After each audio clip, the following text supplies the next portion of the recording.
All right, guys, good Monday morning. My name is Jerry Miller, and welcome to Real Talk with Keith Smith. Thank you kindly for joining us here on the I Love CVille Network, an audience that is quite large, and like you, we're following the active shooter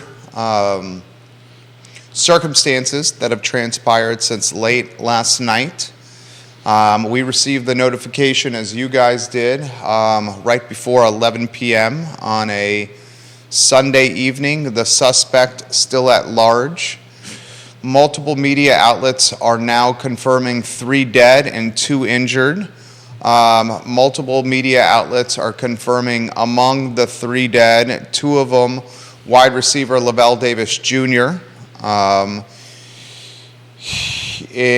Deshaun Perry. More information is being released slowly. I would encourage anyone that's following this scenario, and many of us are, not only locally, but I'm hearing from folks across the country, is to follow the UVA Emergency Management Twitter account. A lot of the news is originating there and then quickly being disseminated. The handle is at UVA_EM. Judah Wickower is our director. Keith Smith will welcome you to the show and put you on camera. Just a heartbreaking situation here. Well, I think first and foremost, we need to keep the families of the 3 that were killed in our thoughts and prayers. And I think, if you don't mind, Jerry, I think we'll kind of start with a quick little 30-second silence so that you can pray or think or reflect any way you want to do that. But I'd just like to take a minute and just think and reflect on that. Then we'll jump right in. So if everybody wouldn't take a moment and do that, I'd appreciate it.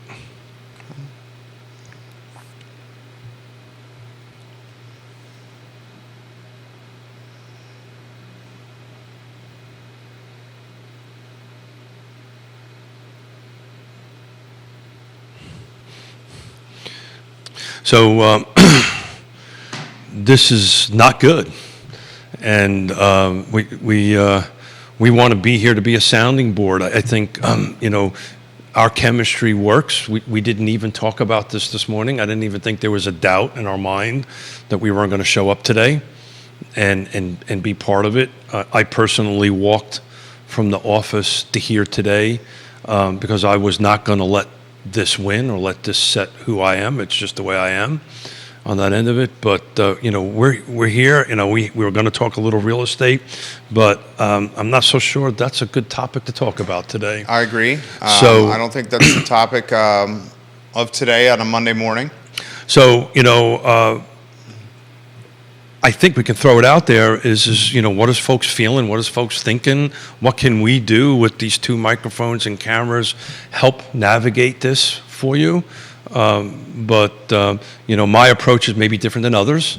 But it's much like August 12th, the following day, I grabbed the hand of my brother-in-law and walked down the downtown mall to show that hate wasn't going to win.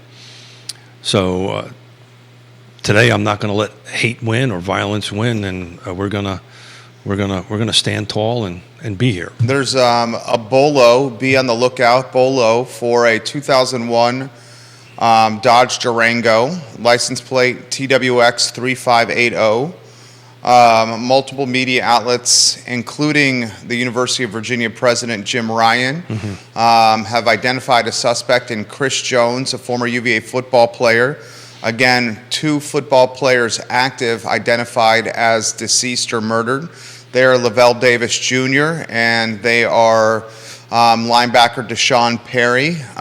Both parents of the family have been active on Twitter. Multiple states here on the show. We will follow the news as you guys are following it. It is heartbreaking, Scott Aaronworth and Chad Wood, as you guys have identified, and what's really difficult to swallow, and I want to emphasize this, Charlottesville is not unique here. Activities and crimes and murders like this happen everywhere, not just in Virginia, not across the country, but across the globe.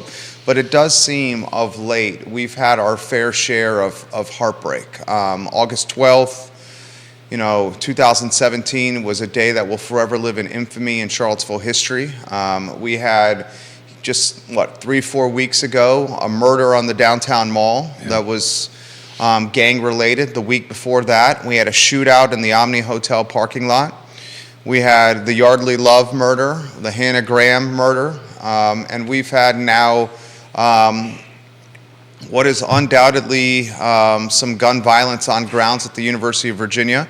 Those details are slowly coming to light. I've touched base with students that are active at the University of Virginia. Many have been in the same place for the last 9 hours, 10 hours since this was released. I mean, heck, we're now approaching 12 hours of lockdown here. Some students are in a lockdown scenario in their dorm rooms. Other students, like a friend of mine, is in a lockdown scenario at a library. Please keep everyone in thoughts and prayers. We have students that are locked down in areas that are not their homes. I mean, places where food and water are not prevalent, bathrooms are not prevalent. I feel for the parents of these students. Very much so. Students that may not have cell phone chargers with them, so the batteries on their phones are now dead. And I can only imagine the panic as a parent myself that parents are feeling without being able to get in touch with their son or daughter on grounds at the University of Virginia. This is a difficult situation for this community.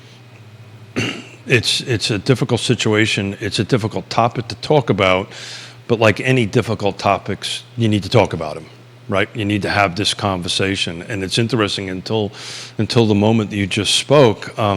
It's been a while since our youngest has been out of college, right? And as you were speaking, I was wondering what I would be thinking and what would I be feeling if Yvonne was at JMU or at UVA right now, and what would be my reaction? How would I, react to this? And it's interesting because you think you would want to react one way, calm, cool, collective, the former Marine security guard, the guy that's kind of been on the other side of this stuff in a very personal manner for a very long period of time. But once it's your children, it becomes a whole different animal. And it'd be really hard for me not to go physically there, but my wife would pull me back and keep me from doing that. But staying put until the all clear is given is absolutely hands down the best course of action forward on that end of it. But Jerry, I almost was reluctant to even say what I'm thinking, but I think this is a day to do that. It seems in the last 6 months this has just got worse. Right? We're just seeing more and more of gun violence that, since 1987, it's either I didn't hear it, I didn't pay attention to it, maybe it was there, or it just wasn't on my radar or whatever, but it just seems, and I just don't know the answer to that. Why is this happening now? Why is this surge, for lack of a better term, happening? And I'm dumbfounded. I don't know. Yonna and I were talking about this on the way in. She goes, "What are you going to talk about today?" And I said, "Well, I had planned to talk about $1 million plus real estate thing, but obviously we need to talk about this today, and we need to see what the viewers and listeners are thinking and what we can do to help them through this." I think something that needs to be prioritized considerably more, and unfortunately it's something that has not been prioritized. Maybe it's taboo, maybe there's a stigma associated with it, but the need to prioritize mental health and the need to prioritize talking with professionals. I think a collateral damage of the pandemic and COVID has been being in quarantine for 12 months, 18 months, away from peers and teachers and role models. And when you're in your teens, your early 20s, when you're a young adult, you're impressionable, your mind is still developing. And I don't think we truly understand the impact of having children, young adults, teenagers away from role models and mentors. And that's what's happened. And one of the reasons we have seen so much violence of late is the mental health and the lack of making it a priority.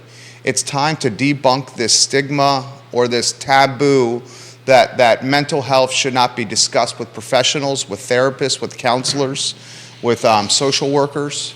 If you are feeling something and you're uncertain about it, talk to someone that you can count on and have this person or these key people walk you through it. We're going to reflect as Charlottesvillians and Albemarle Countyans and Central Virginians and Virginians and Americans and just as people. We're going to reflect and we're going to say, you know what? Keeping impressionable minds away from teachers and role models for so long had a damning impact on a generation of people. A damning impact. And the gun violence is undoubtedly peaked. And violence in general, not even with guns, has become undoubtedly a problem. When you take kids away from leaders and role models for long periods of time, and you keep these impressionable minds in front of screens for long periods of time, this is a collateral damage of what happens. So when you were in college, who was your role models? I mean, I had a ton of role models. Yeah. Coaches. Yep. Professors, family. I mean, a ton of role models. And maybe senior, folks that are in their fourth folks in year. my fraternity. Fraternity? I mean, yeah, a ton of role models. So you're on to something on this, and of course we don't. This is ongoing investigation that they need to catch the person who perpetrated this crime on that end of it. But I don't think you're that far off. I think there's maybe some lack of role models and therapy. I mean, I'll raise my hand. I'm a regular on therapy. Not necessarily for the same reason, but I broke my back for the first time in '92. I'll be honest with you. I was swinging. I was how I understood to provide for my family was by physically working, and I couldn't do that for about a year. And you start thinking silly things like you don't want to be here any longer. Why am I here? This kind of stuff. And I realized that was not good, and I went out and sought therapy.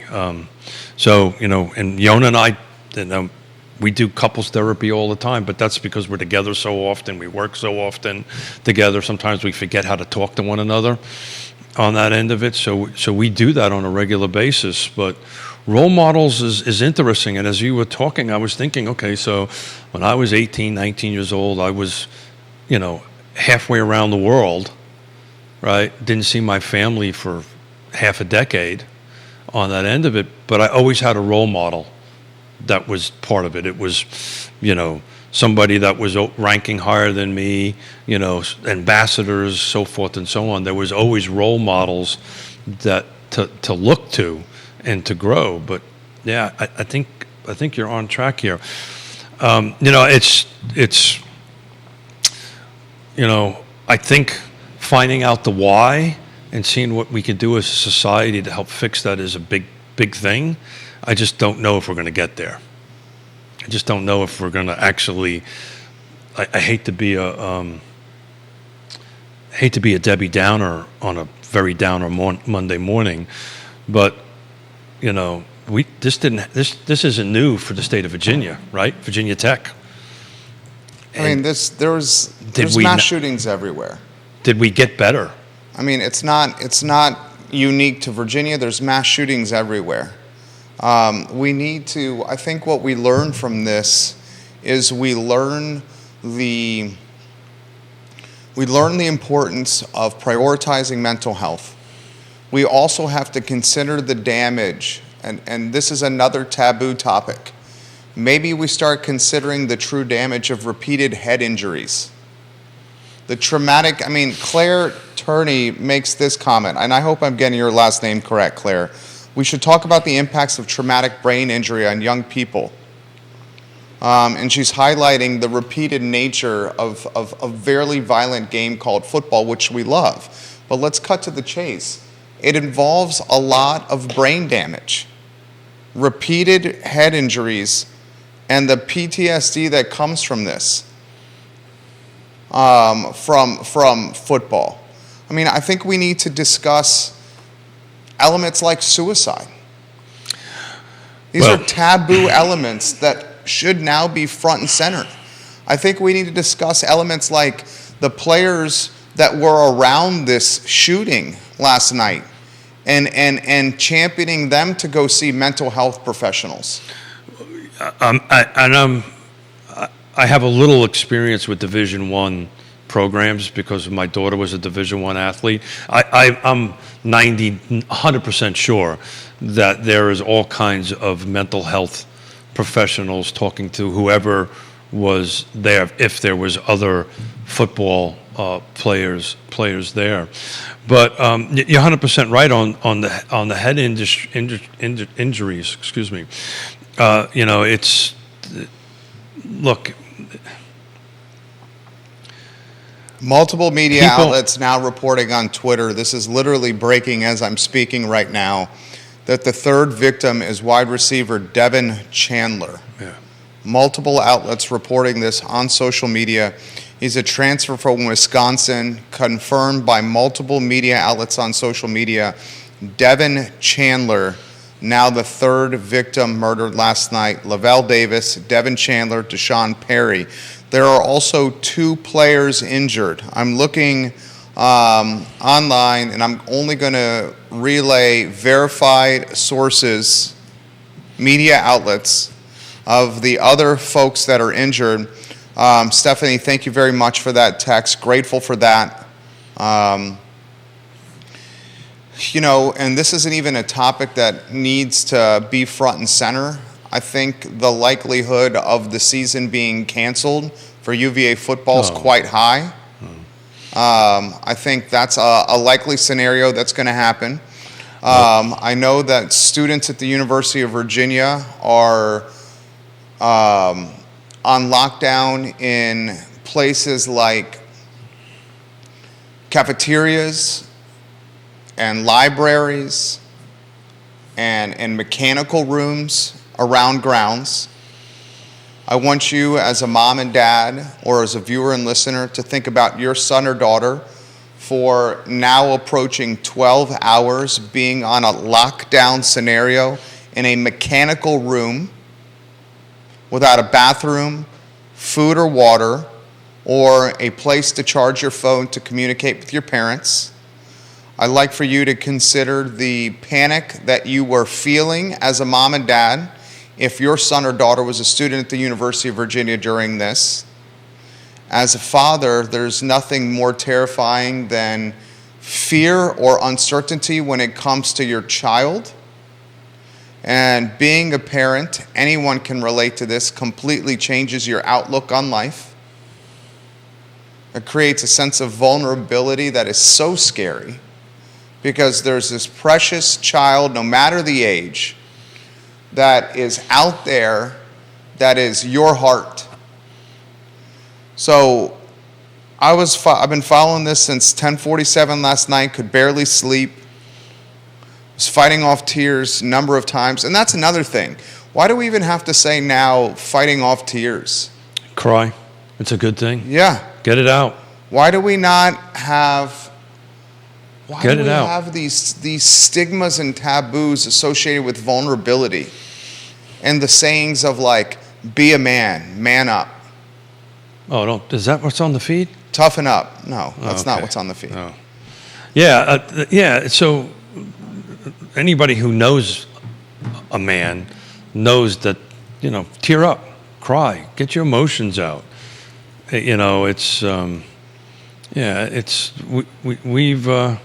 We've done this on the show more than once.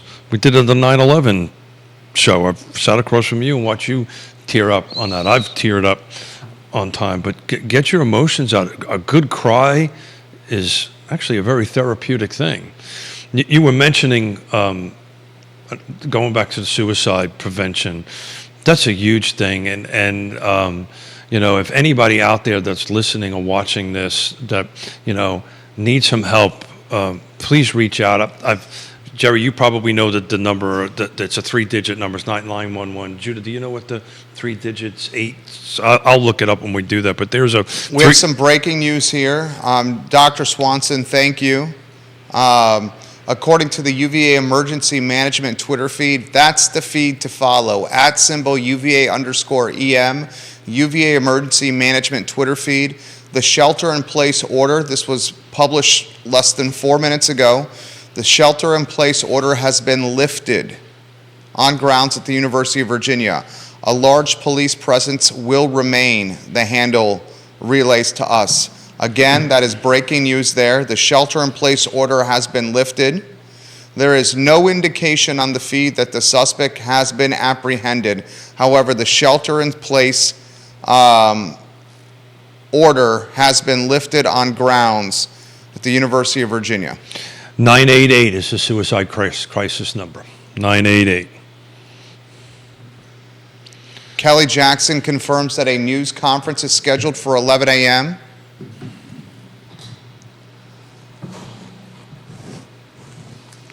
Yeah. 11 a.m. news conference. Scott Aaronworth is indicating that there are 30 cop cars surrounding someone on Intrastate 64 as we speak. This is crowdsourced News. reporting and news. Jeff Camerath, absolutely. Lockdown has been lifted. Thank you, Jeff, for putting that in the feed. If you guys are seeing stuff in real time that is from verified and trusted news sources, put them in the feed and I will relay them live on air. But please, I ask respectfully that you share stuff that is from trusted outlets only, please. How you feeling?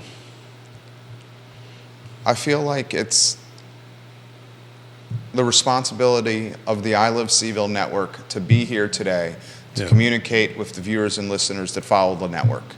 We have an audience that is larger than the news outlets. And my wife, when we talked this morning, our son stayed home. We made the decision before his school closed to keep him home, but she knew that I was going to come here. And it's responsibility for us to connect with the folks that watch this network and to relay information to them. And she's nervous. I mean, we're in downtown Charlottesville in a storefront that's absolutely exposed that says I Love CVille all over it. That's exactly right. I mean, literally. She asked us to lock the door, and I promised her I would. But she also realized that this is what we do. And she had no doubt that I was going to be here and work today. And when you have a following that this is this large, and that's what the network has, it's the responsibility to be here. So we're coming up on show 400.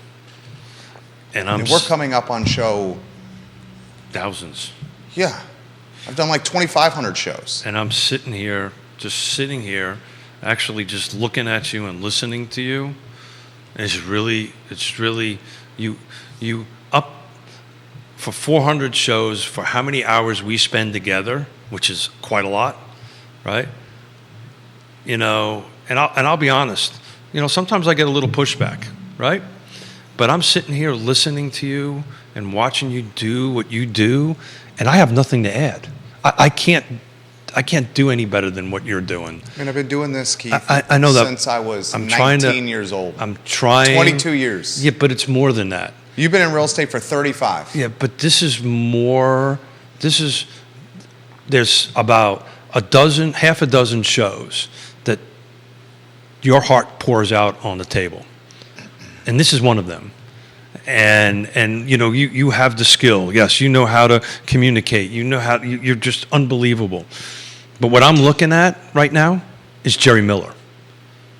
What I'm looking at right now is Jerry Miller's heart and soul pouring out into this microphone, into this cameras. And I don't have anything to add to it. I can't add to that. I really can't. Kevin Yancey, multiple people putting in the feed. Mile marker 246 on Interstate 64 eastbound. 40-plus Virginia State police officers on scene with the vehicle surrounded. If there's anything you can find for us there, Judah, that would be fantastic. I'm pretty sure Virginia that's State what that Police, mile marker 246, Interstate 64 eastbound. I'll give that to you again. I-64 eastbound, mile marker 246, Virginia State Police. Anything that you can find from crowdsource, maybe Twitter or that handle, that would be fantastic. Well, Judah Wickhauer is our enterprising director here. We're going to find out in about 15 minutes, I think. There's a news conference at 11 a.m. that the University of Virginia is releasing. Additional information. I also want to highlight this. The University of Virginia has done a fantastic job of communicating throughout this entire shooting. And I watched firsthand over the last 12 hours, this has now been going on for 12 hours, how the platform Twitter was utilized for getting news out in real time as quickly as possible. And I know we're all following the potential demise of this platform, but this platform is undoubtedly one of the best resources for live current events as they are happening. It is where the news is originated, and then it's positioned elsewhere. You just give me an indication when you want to jump in, J-Dubs. I'll follow your lead if you're noticing anything at all. A news conference is now on the horizon, the near horizon for the University of Virginia. I also want to highlight President Jim Ryan. I was just going to do that. In the 4 o'clock hour, the 4 a.m. hour, Jim Ryan was releasing an official statement. And Jim Ryan is the president of the school. And heavy is the head that wears the crown, is the saying. And he wears the crown that we call University of Virginia. And in the 4 a.m. hour, this man is releasing an official statement that is at what looks like somewhere between 500 and 1,000 words. Oh, yeah. It also has, by the way, a link in it if you get a look on it for this, talking about student health and wellness website. And there's a hotline number to call in there. It's for the employees also. So take a look at that. The hotline number is 877-685-4836. So that's the UVA emergency hotline. Multiple people are saying 64 East is closed. Yeah. Interstate 64 East is closed. Thank you for sharing that. Scott Aaronworth, I agree about Jim Ryan being a class act. We're going to have, this is the tip of the iceberg. Yeah. And what I mean by the tip of the iceberg is we're going to have to navigate as a community a significant mixed bag of emotions.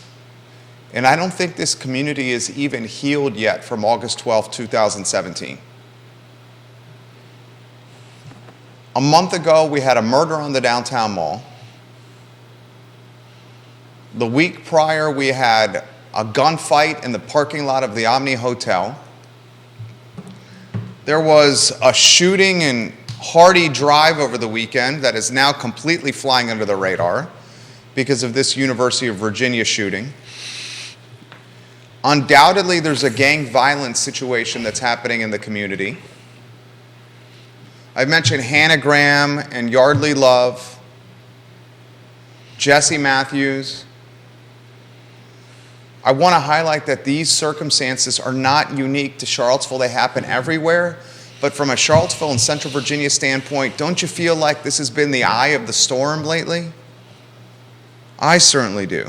That's what Yonna and I were talking on the way in. It just seems like UVA and Charlottesville seems to be in the center these last couple of years, and I don't understand why. You know, it's not making any sense. But, you know, and hopefully in about 10 minutes we're going to find out through this press conference that they probably caught the perpetrator, hopefully. Jeff Camerath sending a status update. Thank you, Jeff, from the Intrastate 64 Twitter account. You guys are doing a heck of a job. Jeff Camerath, I respect and trust you. Any viewers and listeners, trusted outlets only, please. This is from the Intrastate 64 Virginia Twitter account. Update: eastbound on I-64, mile marker 246 in James City County. All eastbound travel lanes are closed. Expect a significant delay. Camraf, thank you, sir. Jeff, thank you. You are looking at in James City County, which is the Williamsburg, Virginia area. This is where I grew up, James City County. Eastbound I-64, mile marker 246. Virginia State Police in heavy numbers. All eastbound travel lanes are currently closed. Avoid eastbound I-64 if possible. We're not speculating here at all, but we do know, these are facts that I can relay to you, that a significant Virginia State Police presence is on site, eastbound I-64. Eastbound I-64 is closed. The traffic is being, thank you Kevin Yancey, being routed off I-64 as we speak. A press conference on the near horizon for the University of Virginia. If you see anything on your end that needs to be out there, Judah, please pass it along to us. Just give us an indication and we can jump in. Viewers and listeners, if you can offer any insight onto the press conference and details, that would be appreciated. If you're just tuning into the program, multiple media outlets are reporting that Lavelle Davis has been murdered, a talented wide receiver. Deshaun Perry, a linebacker, has been murdered. And the Wisconsin transfer, Devin Chandler, is the third deceased victim. There are 2 other players that are injured. I'm hearing speculation of who those players are. I do not want to report who the injured players are until I'm hearing it on an official media credentialed Twitter outlet. I also want to highlight the value of local reporters.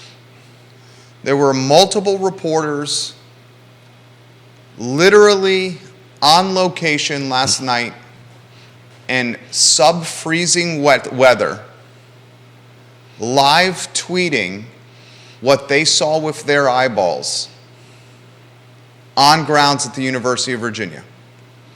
Some of the most important positions in our community, EMTs, police officers, firefighters, teachers, local reporters, are drastically underpaid. Yet these positions are paramount. And they're going away. To maintaining community safety. There are eyeballs on the street. So please thank the reporters who offered attention to everything that was going on. Many of the positions, yes, Keith, are being eroded by corporate juggernauts trimming payroll off balance sheets. Yep. The newspaper is number 1, Daily Progress. I agree 100% with what you said, Kelly Jackson. Shootings like this happen every day, but it's raising, it's catching people's attention in Charlottesville because for so long there wasn't any violence. I want to add to that, and this is unfortunate, but this is the nature of where we are today. So much violence in Charlottesville in my 22 years of being in this community has been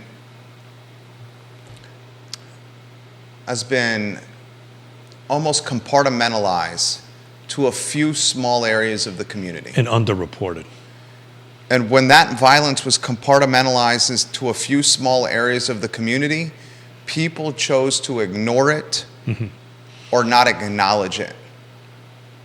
It wasn't until the violence was decompartmentalized and on the downtown mall, in the Omni Hotel parking lot, on grounds at the University of Virginia, that it became an issue or a problem or a talking point or dominating the news cycle. And that really is just an unfortunate element of life. When violence is compartmentalized to financially margined neighborhoods, people sweep it under the rug and say, hey, it's okay. But when that violence then comes to the grounds of the University of Virginia or the downtown mall or a $500 a night parking lot, then people make a big deal of it. That is a microcosm of what is so much wrong in not just Charlottesville, but America today. Neil Williamson is sharing a link to a VDOT camera, Virginia Department of Transportation. That's in the comment section of my personal Facebook page, Judah, from Neil Williamson. I don't know if there's anything that you could possibly do with that for the show. If there's not, I completely understand. This is a live show, a completely live show, so we're adapting to you guys. Neil, thank you for sharing that link. That link is in the comment section of my personal Facebook page right now. Another thing, you just give me a heads up if you want to jump in anytime you want here, J-Dubs. I will adapt to you, sir. Anything on your mind over there, Keith? No, I mean, I'm just again, I'm just sitting here in amazement. One, watching you and listening to you, and I'm following the same Twitter feeds and Facebook feeds of the reporters and the trusted news sources. And I think we've got about 5 minutes to fill here before we find out what the what's the next step here. To your point of, if it happens in certain sections, in certain parts of the city or the county or the country, it doesn't get spoken about that much. But when it happens in more affluent areas, because that's what we're talking about here, it hits the front news pretty quickly. We should be looking at this all across the board. Look, this is, at its heart, this is a real estate show, and obviously today is not the day for that. But it's really no difference between housing affordability, right? And we've been talking about this on the show for a while, is that this separation between the haves and have-nots are growing, and the less fortunate than us are here. And we need to really take care of the other person, right? And it just seems a lot of that is going away, and I just don't know why. I know everybody on this network, everybody here, we try to reach out to somebody who's less fortunate than us and offer any help in any way, shape, or form that we can do that. But, you're 100% right. It goes back to my comment is, it seems like the last 6 months this has just been growing, and we've got it's,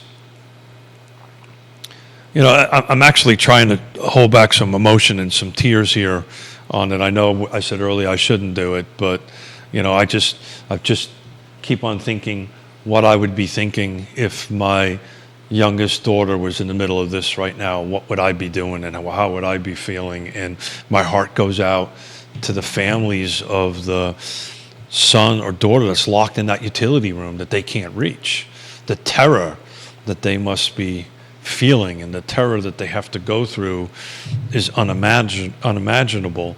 That being said, I'm confident, I know, that this community will get through this. The live stream to the press conference, we'll see if we can air the press conference live here during this show. Stephanie, we're going to see if we can air that press conference. Multiple people are asking if we can do that. I understand that we have infrastructure and capabilities that other outlets do not here. I'm going to follow your lead on that. You have the link. I'm completely comfortable if you give me the heads up, and I'm speaking viewers and listeners in real time to our director, Judah Wickhauer, if we can we can even interrupt this broadcast to air the live stream live from the press conference. But I'll follow your lead, okay? This is completely in your hands. You let me know. If we can get the live stream here, the press conference is about 2 minutes away, J-Dubs. Completely in your hands here, J-Dubs. We will let you know if we're airing the live stream of the press conference with what's happening at the University of Virginia. Scott Aaronworth, thank you very much for sharing that link. There's so much to unpack with this story. I think how these stories, and I've been in the My first job out of the University of Virginia was as a news reporter at the Daily Progress. I've also worked as a broadcaster in television for NBC 29 and as a broadcaster in radio for Monticello Media and for ESPN Radio. And often how these stories develop, the first 12 hours are often who, what, when, where, why. And then as the stories evolve, then you start unpacking aspects of the story, like the anthropology of it, the sociology of it. How did we get to these circumstances? You start highlighting elements like mental health. You start highlighting elements like gun violence. You start highlighting elements like the impact of quarantine and the collateral damage of quarantine, the collateral damage of screen time. You start highlighting elements like bullying and violence seen as children and how that transpires into adulthood. So I think you'll start seeing elements of this in the vernacular of the news cycle as the story matures. I'm completely in your hands here on the live stream. You can even jump in from a conversation standpoint if we don't want to text here. Just spoken word is faster than the Facebook message. You tell me what you want to do. Go to a 3-shot, get the microphone in front of you, and we can offer the viewers and listeners some insight into what's going on. Please. And anything I can do to help, Judah? I don't think so. Okay. You follow the live stream closely. We can even jump in. Do you think we can jump in? Can we go mic in front of you so the viewers and listeners can hear, and then getting you on camera? Judah Wickhauer is literally adopting on the fly. Neil Williamson is saying I-64 East totally stopped according to the camera link. Thank you, Neil Williamson, for that. Thank you, Scott Aaronworth, for sharing that as well. J-Dubs, an update from you if you could, sir.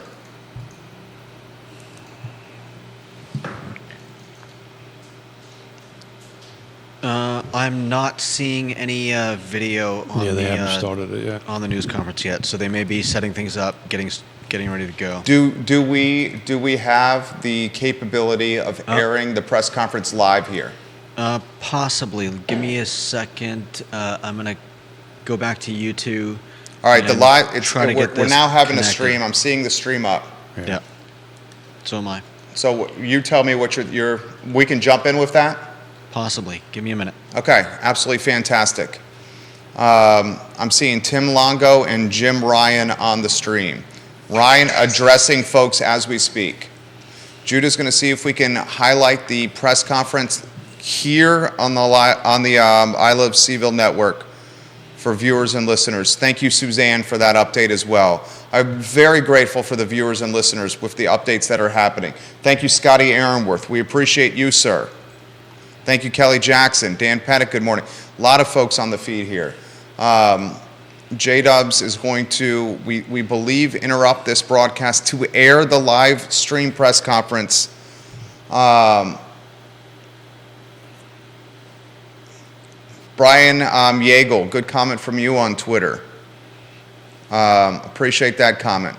Man, this is your thoughts, J-Dubs. I'm trying to get the stream connected. What are your thoughts on that? One of the good things about having hearing aids is I'm actually listening to it, and I'll jump in if they announce catching. They caught the perpetrator. Okay, you want to give updates in real time then? I'm going to try to do it. Okay, please do. Thank you, Kelly. We are looking to make that interruption here. Jim Ryan and Tim. I'm seeing Tim Longo, the police chief at the University of Virginia here on the presser. We'd love to relay this to you in real time, literally adapting on the fly here with our technology. Any updates from you there, Keith? No, not yet. City of Charlottesville was sent home today, its employees. Yes, City Hall government. Thank you, Juan Sarmiento, King of Transportation, for that update. My understanding is much of City Hall, in fact, all of City Hall is closed. Or the employees are off. So were Albemarle County Public Schools, Charlottesville Public Schools, Many of the private schools, if not all of them, were closed.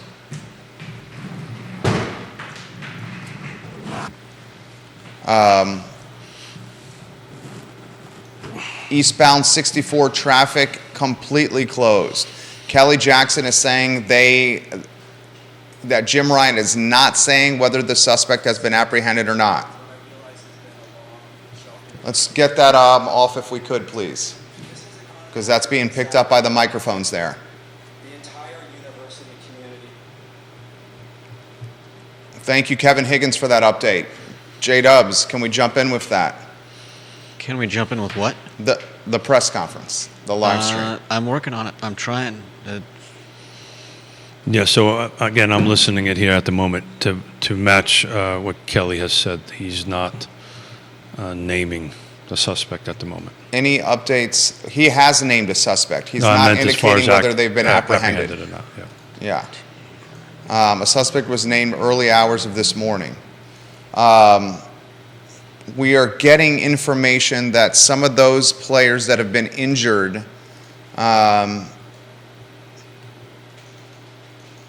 of them in the wide receiving corps of the University of Virginia. I'm going to wait until an official outlet offers verification on the injured players who were also shot before making, I am seeing, yes, the conversation about the other players. J-Dubs, how you looking there?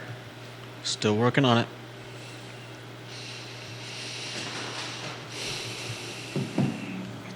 What are you seeing over there, Keith? At the moment, nothing that's as far as the apprehension. It's just going over what has happened to date.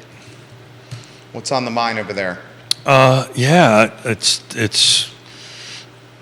I'm getting a lesson in live news communication here. Yeah, it's. Again, this is the time to be thoughtful of the families and friends that the families and that have lost their children, because that's what they are, and support folks like Jim Ryan. The comment that you meant earlier, you know, I'm not going to say this lightly, but it's this horrible thing that it's happening. But I'm glad he's at the helm. Very much so glad he's at the helm. Jim Ryan, the president of the University of Virginia, has And I'm trying to a get long sleepless night, undoubtedly. my hearing aids and my earphones here working. I am not so I can going listen. to report that the two injured players and who they are. That has not been confirmed. I'm being bombarded with information from viewers and listeners of the injured players. I am not seeing that yet from official news outlets, so I will not report the injured players and who they are until it's officially verified from news outlets. Tim Longo now on the live stream. Thank Yeah. you, Scott Aaronworth. We appreciate you, Scott. Keep it up.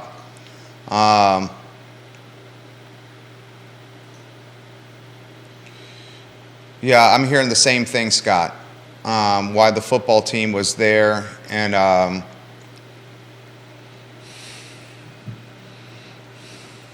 that the football team was on a field trip to DC and coming back from that trip. I've heard the same thing on that.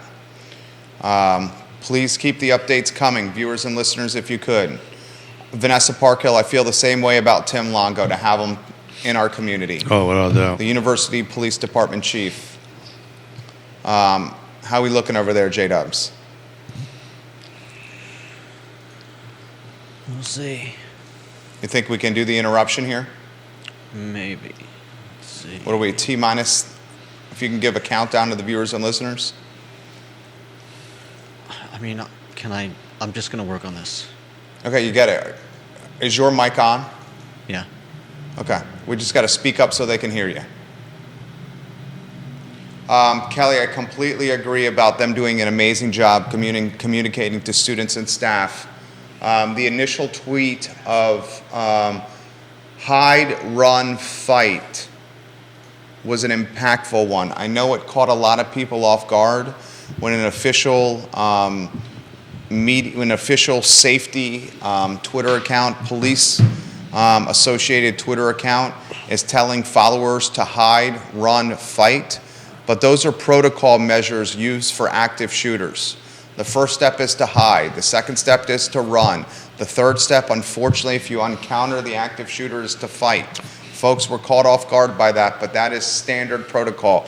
Kelly, I agree. I thought they did an absolutely amazing job communicating to students throughout all this. I'm going to try this, but I don't All right, know. so Judah's going to try to interrupt the broadcast here. When are we going to go? Can you give him a countdown, please? I just went. I don't think it's working. I'm going to try something else.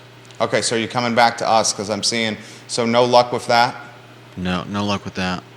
Okay, Keith Smith, what are you hearing from the press I'm conference just there? listening to Give us a recap, side-by-side updates. Longo's going through, Chief Longo's going through where they, at the moment, I just got my hearing aids connected to it, that they found the victims in the bus. So this was actually shooting happened inside of a bus. Yep. Close quarters, not outside the bus. You're our eyes and ears for the press conference. Relay what you're hearing, please. Got it.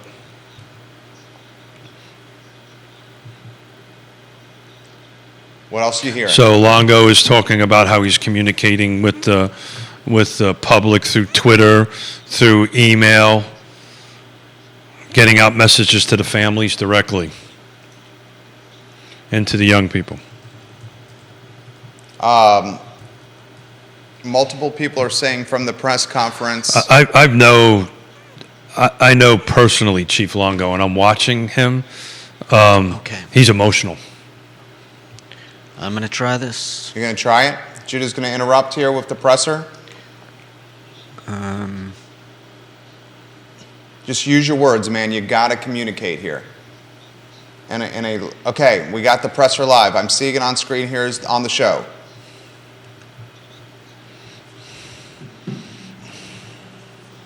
Is that what you're seeing there, J-Dubs?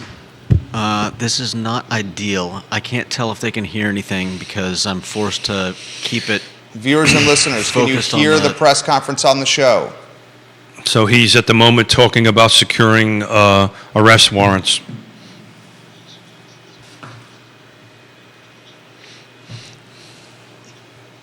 Keep going, Keith. Yep, I'm waiting to hear the charges. Keep going, Keith. Yep, I'm waiting to hear the charges.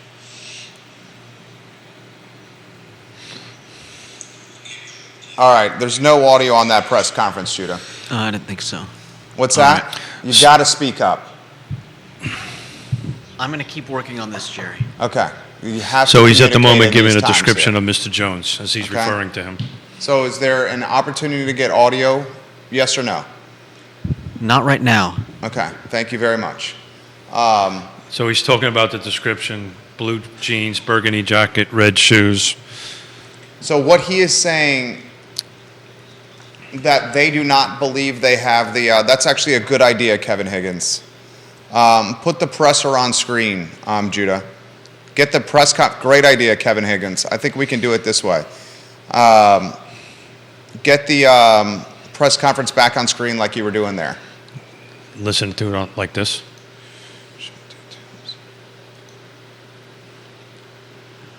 Tell me when you have that on screen, J-Dubs. So he's describing the vehicle, the license tag. I didn't get a chance to write it down, but it's in the feed and everything. And he's talking about contacting. All right. It's up. With audio. No. Okay. Okay, that's on screen? All right. We just received information. Keep our mics hot. This is Tim Longo speaking. They received information that suspect's in custody?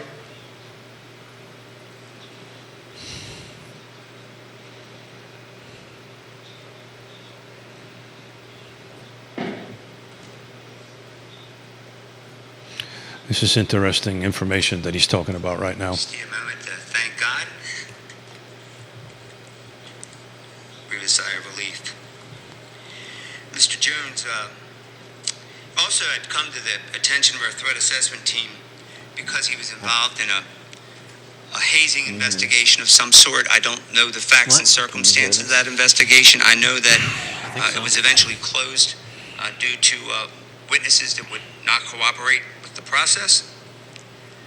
But through the course of the threat assessment team's investigation, we learned of a prior criminal incident involving a concealed weapon violation that occurred outside the city of Charlottesville in February of 2021.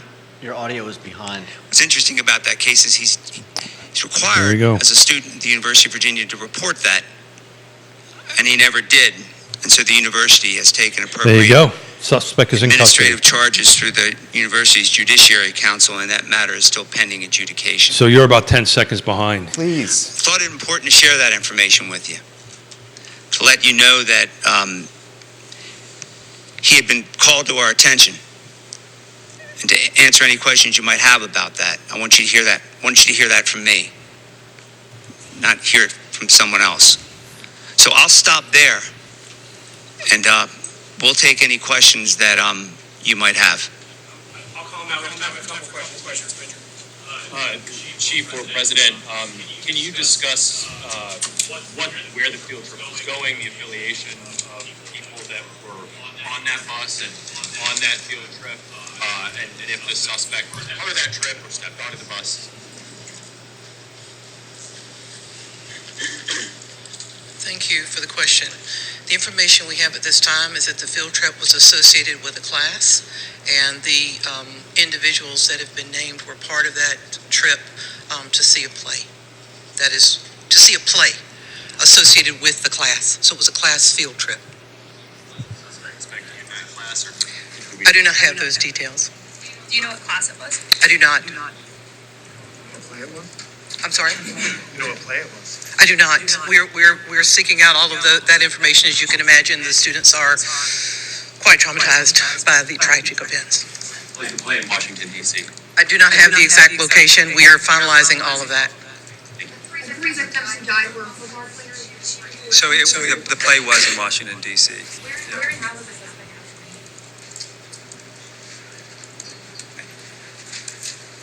I have not been shared that information yet, and it will come a point in time when we will share that information, I'm sure, but now is not the most appropriate time.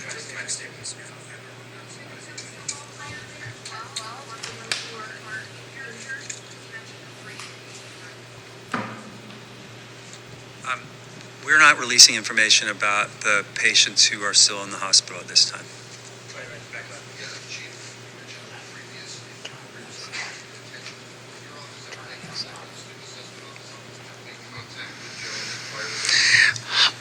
I can't speak for student affairs.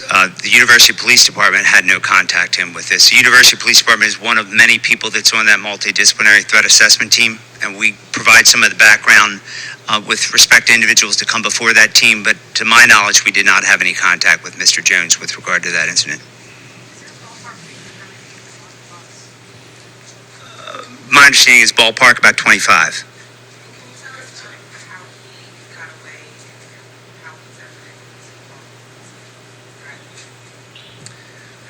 Don't know how he got away or how it was that he fled the scene, and I don't have information with respect to how he was apprehended.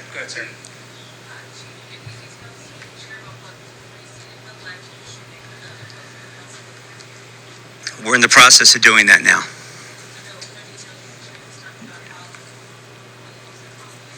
Yeah, not at this time. When and where did the third victim die if the two were found dead on the bus? Third victim was transported to the medical center and died there. Just come on. Do we know Mr. Jones's status? At one point, he was on the football team. He was still a student here as of this morning. Was he still affiliated with the football team? He was still a student, but to my knowledge, he was no longer on the football team and hadn't been on the team for over a year. And the two other victims were students. Time for two more. Go ahead and then walk up. Did students know at all the suspect prior to this relationship? I don't know to what extent they had a relationship with him. I don't know that for sure. Final question, Ryan. You personally have been involved There's so many tragedies that have happened here in Charlottesville. If you could just talk, I don't know if you've been able to process those feelings at all, what this community has been through in the past decade or so, and how this impacts our community. I don't know that I've really had time to process that to the extent that you speak of. I can tell you that the people that are standing behind me now, it speaks for itself how we get through these things. These agencies that are represented here were on these grounds very quickly.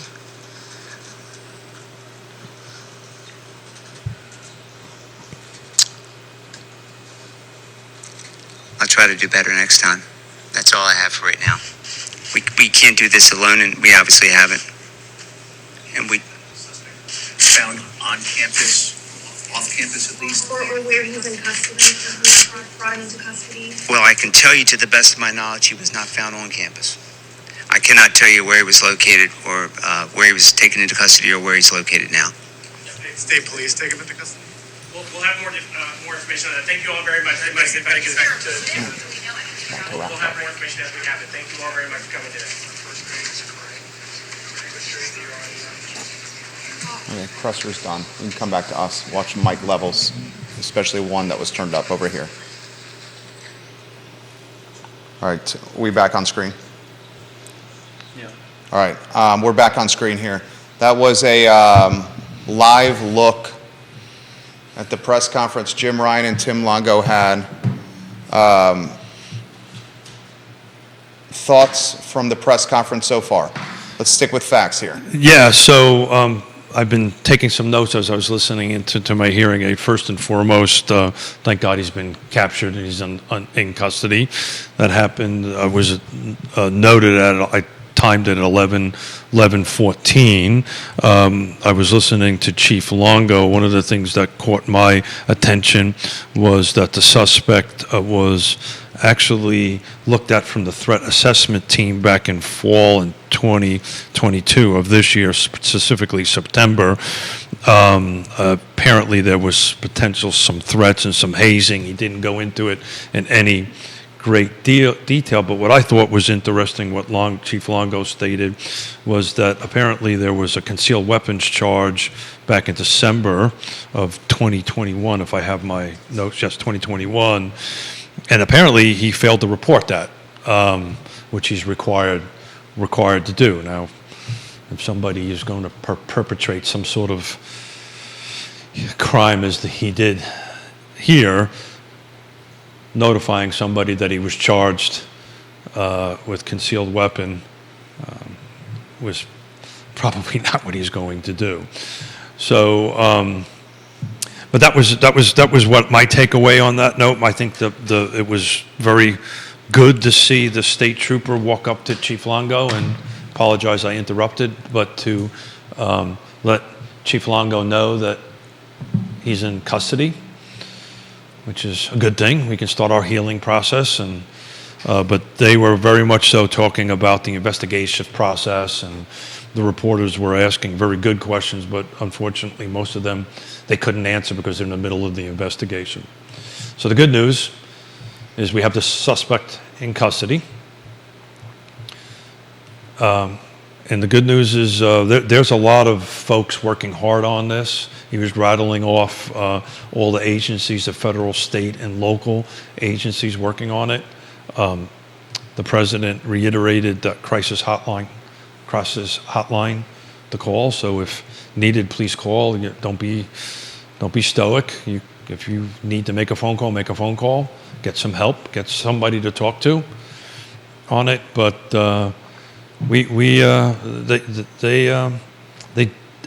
hats off to police. Hats off to the folks in the state, the police department, and law enforcement across the board. They put the man in custody. Natural questions that I think we all will be asking this. Here are natural questions. Natural questions I have. I would imagine you guys would have similar questions to me. What led, and Jim Ryan just said in his press conference that the alleged murderer was a football player, but has not been on the football team For a year. for over a year, a natural question as a human would be this: Why? what has led or motivated a teammate to shoot, And kill. injure, and murder other teammates? That's a natural question. A follow-up to a natural question like this: is this a result of hazing gone wrong? Did the alleged murderer, was he hazed in any capacity by teammates? These are natural and logical questions to ask. Why is a teammate shooting other teammates? What activities led to motivate him to murder people? Natural questions we should be asking. These are culture questions. Other questions that are natural to be asked: is the season canceled? Will we see the football season canceled now? I think those are natural questions. Other questions to be asked: Tony Elliott is new to the job, the head football coach. The alleged murderer hasn't been on the team for over a year. So this is not someone that Tony Elliott has brought to the program. In fact, it was from the previous regime. How is accountability allocated with something like this if it is a program culture concern that motivated this murder? And why was he even there? Right? Very If he na- hasn't been on the team for a year and this was a team-sponsored event, what is he doing there at 10 o'clock at night, 10:30 at night? I think what happened was he knew the bus was pulling in. Yeah. So he showed up as the bus Sure. was pulling in. So I don't think he was there. I think he arrived to meet the bus. That would make sense. Yeah. At this point, we still need to be thoughtful and prayerful of, as Longo and President Ryan said, of the families that are going through this horrible tragedy in their lives. But I found it awfully odd, and I was, that the word hazing was used more than once. Yeah. I mean, often what happens here is you've seen this in the National Football League with Richie Incognito. Is a good example when he was with the Miami Dolphins. Oftentimes, initiation rituals go well beyond initiation rituals, and they go into downright criminal when it happens with activities in the locker room. Hell, we saw this about a month ago locally with one of the local programs here. Well, all you have to think of is the Rolling Stones article with the fraternities. That was proven to be a farce. Was it proven to be a farce? Yeah, nothing in that article proved to be true. The author ended up making the entire article up. So then In fact, that was my fraternity that was named in the Rolling Stone article. So and I remember when reading that article with my fraternity brothers, we realized immediately that this was completely BS, and it proved to be made up by the author. There you go. I stand corrected. Yeah. Yeah. She, in fact, has lost her job. First degree, you need premeditation. If there is proof of that, it will be increased to first degree murder. Scott Aaronworth, the attorney, thank you for that. In fact, Scott Aaronworth, the attorney, is saying he's a criminal attorney. It's automatically charged as second degree until they can determine if it's first degree murder. All right, that's excellent stuff from Scotty Aaronworth, the king of Virginia Beach. Scott Aaronworth, we love you, Scott. He says it's automatically charged as second degree murder until they can determine if it is first degree murder. With first degree murder, you need premeditation. If there is proof of that, it will be increased to first degree murder. Scott, here's a follow-up question for you, sir. If the alleged murderer, the suspect, was hazed by football players and these athletes, does that hazing count as something that is premeditated? Hazing and abuse in the locker room, he experienced. would that lead to second degree being elevated to first degree, sir? I'm curious of your take on that. So we're saying that the folks that were murdered, hazed, the suspect, and that raises it to the first That's what I'm degree? asking the attorney. Yeah, that's what I'm asking the attorney. Yeah, well, I mean, clearly, I'm not an attorney, but if the fact is that he met the bus there with a loaded weapon, pretty sure that was premeditated. It's not going to take much I think, to go from second degree to first degree. I mean, if that's what happened. I think with something like that, Kevin Higgins, I do not think the shooter was on the trip to D.C. Yeah. Jim Ryan indicated that the suspect was not on the football team for over a year. Yeah. So I would not imagine that this suspect was on a team trip to D.C. to go see a play. They were on a trip to D.C. to see a play, a theater play. So I would not, and I don't want to use words like assume, but I do not anticipate that the suspect was on the bus. What I gather from the utilization of common sense is the suspect met the bus as it was arriving back to Charlottesville. Vanessa Parkhill, you're correct. Vanessa Parkhill they said in the press conference that the trip was for a class. So it doesn't seem like it was a team trip. They were there to see a play, right? Going there to see a play. Neil Williamson, class trip, not a football event, a class trip that involved a lot of football players. Which this suspect may have been part of that class. Possibly. May have been part of that class. He may have been on that bus. Neil Williamson, thank you, next page. But all this is part of what Chief Longo was saying, is in the investigation. Could you see what the viewer slid under our door there and bring that to me if you could, please? I'm just curious to see if that's anything that pertains to the investigation. You can just slide that over to me. Thank you kindly. Neil Williamson, that's a great question. Thank you. Go ahead, Keith. Yeah, so I mean, this is what Longo and this is what everybody says during the initial hours of some type of investigation like this is, it'll start maturing and facts will start coming out over time. We're making, as you said, we don't want to use the word assumptions, but we're making some assumptions. So we know that it was a class trip. It was not a football team event. Is that a fair statement? We're looking for that information. Yeah. Multiple folks are saying it's a class trip. So perhaps that's how the young man, the alleged murderer, was there. Yeah. If it's a class trip. Reports are saying that the suspect has been Jason Halloran. I respect you tremendously. Can you link to those reports before I relay that comment online? Jason, I would certainly want to report what you were saying on the show.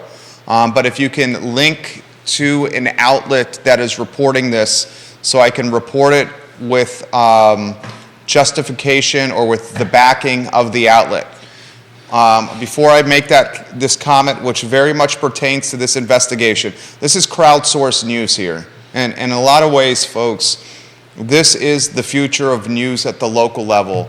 Utilization of eyeballs and many people using social media at the same time to help figure out news with one platform that has a large reach, aggregating all that content and relaying it and delivering it to you succinctly and clearly. I'm getting information in real time in the studio, slid under our door. Jason Halloran, if you can link in the comment section the comment that you just relayed to me so I could relay it to the viewers and listeners. Amanda Haney Perkins, you're exactly right on that. The show is currently airing on 15 Facebook pages, 15 Twitter accounts, LinkedIn, YouTube, iTunes, Spotify, Apple Podcasts, and will soon be syndicated across every social channel out there. So we're doing our best to aggregate all the content at once. So I'm following the New York Times, and it looks like the football team is going to be doing a press conference here shortly. Okay, details that you can relay to us Yeah, on right that. now What's the time saying? It's not. It's on a hurry up and wait. But it's at the moment, if it jumps in, I'm listening to it on my ear, hearing aids here.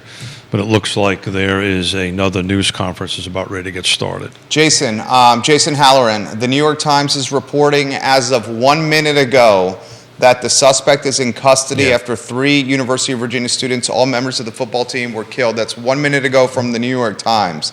So the Times is my friend, contradicting this comment here. Scott, that's a very good question. That's a very good question. Scott Aaronworth asks, why was the suspect still in school? Fair question. Why was this suspect still in school as a student? Very fair question. Based on the notes that Longo was saying about the investigation, and he didn't. Obviously, it came out this concealed weapon recently that was in December of 21 charge. Anyway, I don't know if he was convicted or not of that charge, but there was an investigation that, according to Longo, went in fall, September 2022. He used the word hazing, and they had the threat assessment team, and it was done by the Office of Student Affairs on that end of it. So there is a press conference about ready to get started, and it looks like they're still setting it up. My assumption, based on reading the New York Times link, is that is UVA football, but I have no text in what I'm looking at the moment. I would not be surprised. I would not be surprised at this moment if the remainder of the football campaign is canceled.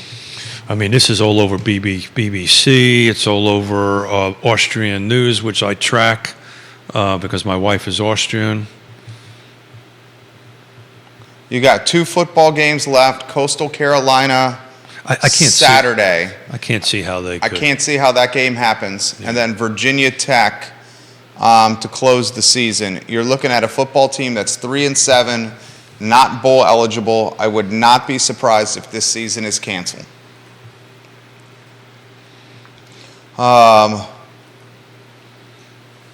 I understand that your source is saying that, Kevin Yancey, and I respect you tremendously, Kevin Yancey.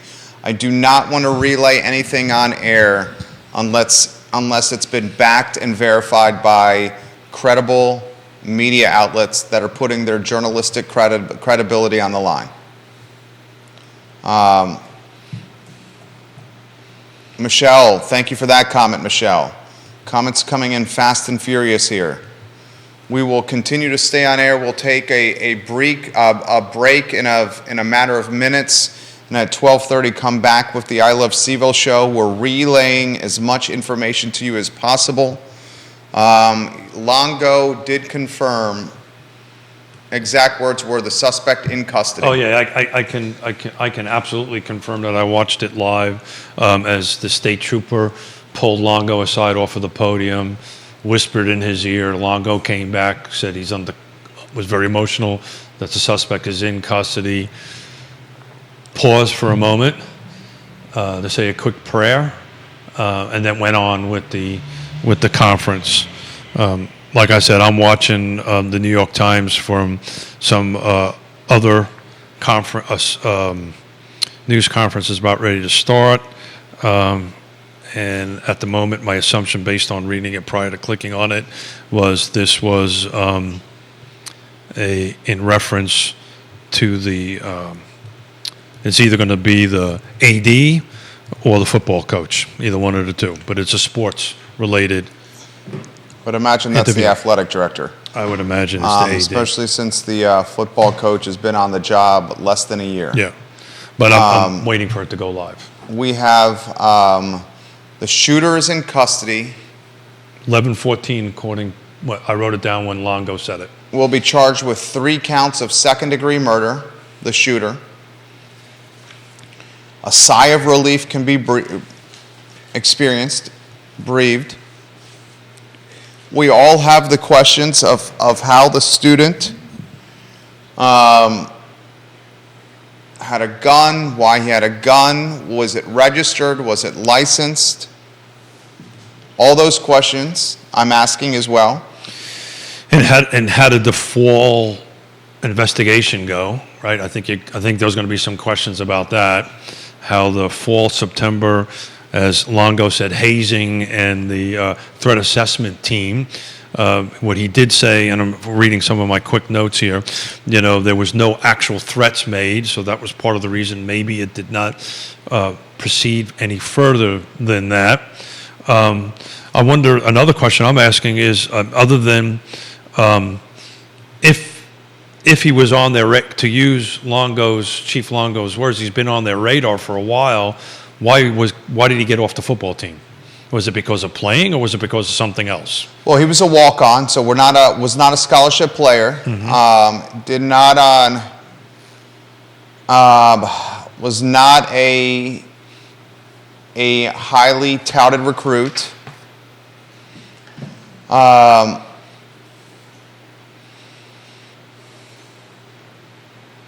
think we're going to have a lot of questions.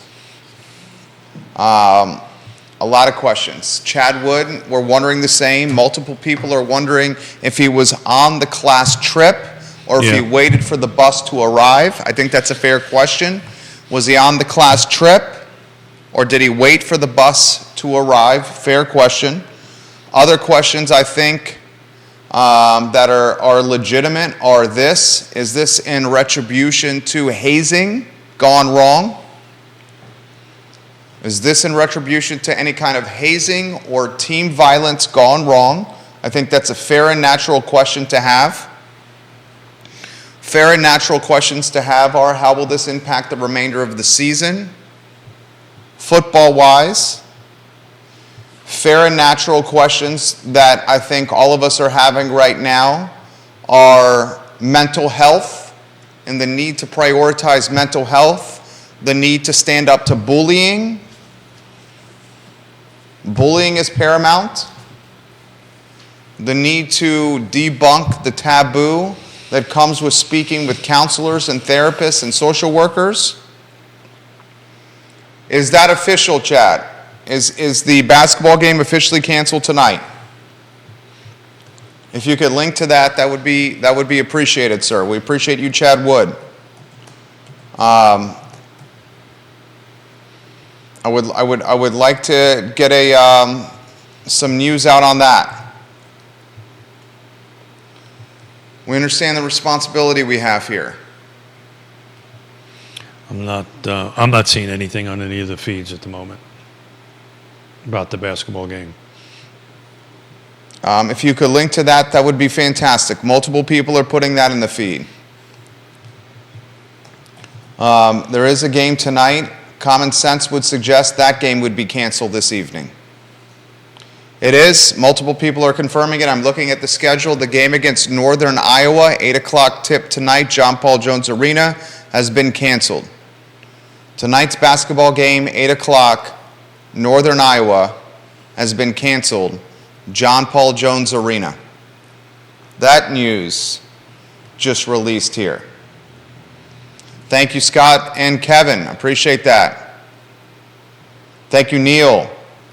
Thank you, Kevin. Thank you, Grayson. Thank you, guys. We're adapting on the fly, literally in a live setting. Matt Bascom, I will read what you just linked to. I appreciate that link. Let's see. Deshaun Perry, linebacker. Lavelle Davis, wide receiver. Devin Chandler, wide receiver. Those confirmed murdered. The two other hospitalized players are also football players. Multiple media outlets reporting. Classes canceled today at the University of Virginia. The shelter-in-place order has been lifted. Suspect has been placed under custody. Suspect is in custody. Absolutely. The FBI was on the scene this morning. Multiple media outlets confirming the FBI was on the scene today in Charlottesville this morning. Jones is a former UVA football player, a walk-on. Out of curiosity, we wonder if hazing was an issue. Well, I mean, Longo doesn't, I know him well enough to know he doesn't say anything without a reason. So that's a good indicator that that's probably the path that they're looking at. More, thank you, Matt Bascom, for that link. Appreciate that. If you see something that needs to be reported to the community, please put it in the feed. Please have the content that's in the feed backed by media outlets. This is from Scott Aaronworth. Scott, you've been fantastic through this, the attorney.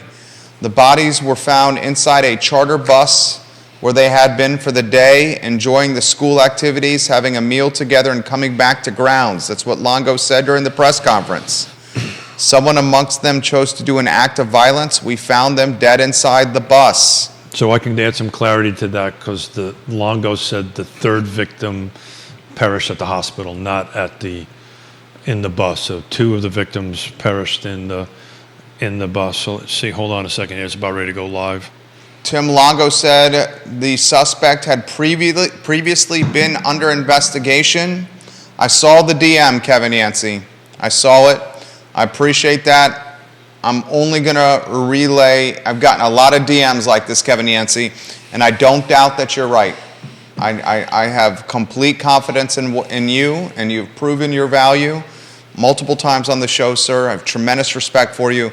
However, I'm only acknowledging on the talk show in this network information backed by media outlets, sir. Scott Aaronworth is offering a summary of the Longo press conference. People are asking for the link to the football press conference. If you have that, Keith, give us that. Yeah, link so in a second. this is... What's the link, the direct link to the football conference press conference? I'm trying to find that for you. I'm not as technical as everybody else. Scott's summarizing the Longo press conference. So basically, this is just a feed that popped up on my New York Times feed. Let me see what I can do if I can get you a link here. Summary from Tim Longo. This is Longo's words from the press conference. The suspect, Mr. Jones, came to the attention of the University of Virginia Threat Assessment Team in the fall of 2022. Back in September 2022, our Office of Student Affairs reported to the multidisciplinary threat assessment team that they received information that Mr. Jones had made a comment about possessing a gun into a person that was unaffiliated with the university. That reporting person, unaffiliated with the university, to the best of our knowledge, never saw the gun. The comment about Mr. Jones owning a gun was not made in conjunction with any threats. So as early, and this is directly from Tim Longo's press conference, September 2022, the Office of Student Affairs reported to the multidisciplinary threat assessment team that Mr. Jones, the suspect, was making comments of owning a gun. Okay, so you're talking about October, November, a couple of months since he's made the statement of owning the gun. Michelle, you're exactly right. The wide receiver, Chandler, died at the hospital. That's exactly right. He's a transfer from Wisconsin. A link to that presser, Keith, if you have that. I'm working on it.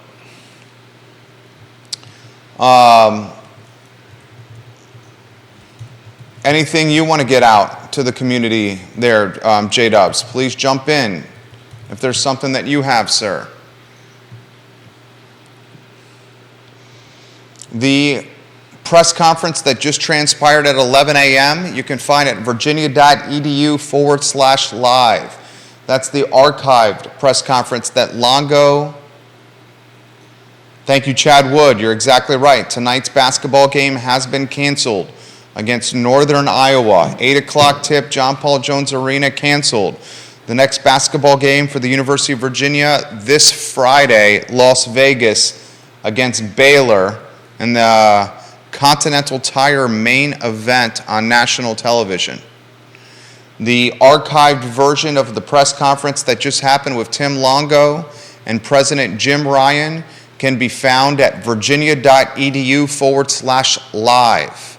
virginia.edu/live. Tim Longo dressed in a navy blue suit with a navy blue, Jim Ryan, Jim Ryan in a navy blue suit and a navy blue tie. Certainly looks tired from a sleepless night. Tim Longo dressed in his university police department uniform. The chief of the university, Tim Longo. So I'm not being much help here. This is directly from my New York Times app, and I do not know how to get a link off of that. So this was a push. Are you sure the press conference is happening with the football team? Okay. That's the University of Virginia. You want to help them with that, J-Dubs? As soon as somebody comes to this. Yeah, let's let J-Dubs take a bus there. Take a look there. And anything you're seeing, Kelly, multiple people are asking. Kelly, we're wondering the same here with the football team, where that press conference will happen.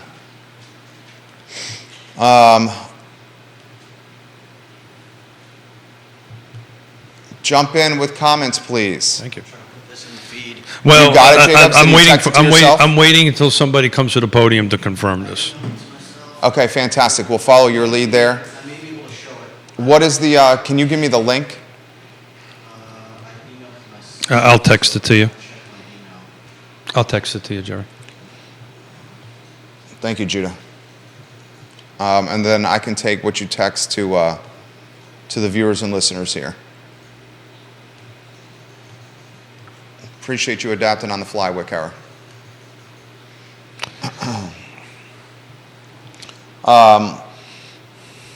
Just a heartbreaking scenario here in Charlottesville. Neil Williamson, thank you there. All right, I will report that now. Neil Williamson. Appreciate that, Neil Williamson. This is now backed by a media outlet. A reporter with NBC 12 sister station WAFB in Baton Rouge, Louisiana, is confirming that running back Mike Hollins is one of the injured players. Mike Hollins, one of the injured players. This, according to WAFB in Baton Rouge. He is one of those injured in a shooting at the University of Virginia. WAFB Channel 9 in Baton Rouge, Louisiana. That's fresh news for you here. Thank you, Neil Williamson. I appreciate you, sir. I'm comfortable reporting this since this is backed by a media outlet who has his journalistic integrity and credibility on the line. We now know that Lavelle Davis, a wide receiver, has been murdered. Devin Chandler, a transfer from Wisconsin, a wide receiver, also murdered. Deshaun Perry, a linebacker, murdered. Mike Hollins, a key contributor in the backfield, a running back, one of those injured. One other player has been injured as well. I'm hearing this members of the wide receiving corps, but until I see that from a credible media outlet, I will not report what I'm hearing with the second injured player. So that link just went dead, so I'm not so sure that was an actual live. Yeah. We're giving you updates in real time. Please keep them coming. You can DM me, text, at me on Twitter, email. We'll happily relay it on air as long as this is backed by credible news outlets. The Charlottesville and Central Virginia community, much of the Commonwealth, in a sense and stage and mentality of heartbreak as we make sense of senseless violence and another school shooting that has fans and parents and players absolutely heartbroken. Chad Wood, I've heard the same thing about that. about the second injured player, but until a media outlet reports the second injured player's name, I do not want to pass that along to the viewers and listeners. Kelly, I'll follow your lead on anything that comes from that. I appreciate that, KJ, from you. We now have official confirmation that Mike Collins is one of the 2 injured players in the shooting. We have WAFB TV Channel 9 in Baton Rouge, Louisiana, currently reporting that Mike Collins, the running back, is among those injured in the shooting last night at the University of Virginia. Thank you, Chad. I appreciate you, sir. Chad Wood. Quite a bit, sir. You've contributed to the show. Viewers and listeners, you guys are contributing significantly to today's show. We are crowdsourcing content and news. We're aggregating it on one platform and we're relaying it to the community. In a lot of ways, this is the future of local news as big box brands slash budgets and make it difficult to maintain talent on local payrolls. Anything you are seeing, Keith Smith, that you'd like to get out to the community? No, sir. So I do want to apologize on that live feed. It was some sort of continuous loop, so that never generated into anything. And I'm just tracking my New York Times. I would go with some tweet. of the local outlets. Yep. For content here. Jump on Twitter. A lot of it's originating Yes, there. sir. If That's you what could. I'm on Twitter right now. A lot of it's originating here. I want to highlight the value of local reporters here. Local reporters here. Underpaid, but certainly not undervalued. Local reporters standing in freezing cold weather, updating the community throughout this 12, 13-hour saga. Daily Progress, job well done. NBC 29, job well done. CBS 19, I'm following at the moment.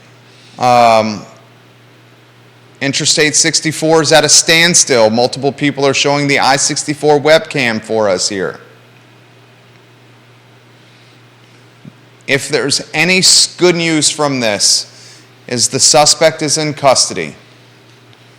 Good news is relative. I completely understand that, but the suspect is in custody. The lockdown has been lifted. Students, please call your parents as soon as possible. You'd like to jump in with anything, Keith? No, I'm just going to echo that. Please reach out to your parents as parents. Let everybody know you're okay and safe. I'm just following a couple of different Twitter accounts here, and I have not seen anything new other than what you have been reporting, which was custody of the suspect, and the hazing thing keeps to be coming up on some of my Twitter friends' Twitter accounts here that I'm taking a look at, and I think the next step is, as you said earlier, the who, what, when, and why. We're going to start getting into the why portion of this at the moment, and but the good news is he's in custody, and that everybody can rest at ease. Hopefully, get back to somewhat of a normal life. Yeah, it's as I'm following this and listening to the feeds coming in here. This is going to mature, and this is going to move along. I think the big question I'm asking myself was he on the class trip or not? And then, of course, for our attorney friend there, does that automatically help the first degree murder? But if that's the case, what is this person doing carrying a weapon on a bus to go to D.C.? So, I appreciate you as well, Lee Alberson. Thank you kindly. Yeah, well done, Mr. Miller. Well done. Here's how the story is going to mature. I've been in the news business since I was 19. I guess that's 22 years now. Stories like this, the first phase of the news cycle is the who, what, when, where, and why of the crime. We have the who. We have the what? We have the where. We have the how and what. Why? The next step is the why. Why is often an aspect of phase 2 of the news cycle. Questions that journalists will be asking: why was this murder?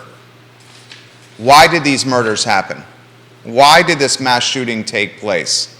Was it motivated by something that happened in the locker room, within the culture of the program? Was it hazing related? The word hazing was utilized by University Police Department Chief Tim Longo. Why did this student have a gun in his possession? Why was this student still enrolled at the University of Virginia if in September of this year there was conversations about him having a gun? If in September of this year officials at the University of Virginia knew this man had a gun or was alleged to have a gun? Yeah. These are natural questions. They never determined, according to, and I'm reading some of my notes from Longo's press conference. He specifically said they never found one, right? So it was rumored to have it. But he also said in the same thing that he was charged with a concealed weapon back in December of 2021 on that end of it. And he did make it a point to note why he did not report that in December, or actually when he was in school. But there was a threat assessment team which is pretty robust. It includes quite a few departments, to include the police department as part of it, as Longo was explaining, Chief Longo was explaining it. And I think the question will be, why was there a more robust action taken at that particular time? And I suspect when that information gets out, it's probably didn't raise to a certain point where they could actually take action on it. But when he used the words, "this suspect's been on our radar," it's very telltale language from somebody in law enforcement. So I think as this story develops, back to your why, I think we're going to obviously find a lot more out as we move along. The third evolution of this story, viewers and listeners, we're in the first phase, the who, what, when, and how. The second phase, from my experience, is the why. The third evolution of the story is the sociology and anthropology of the story.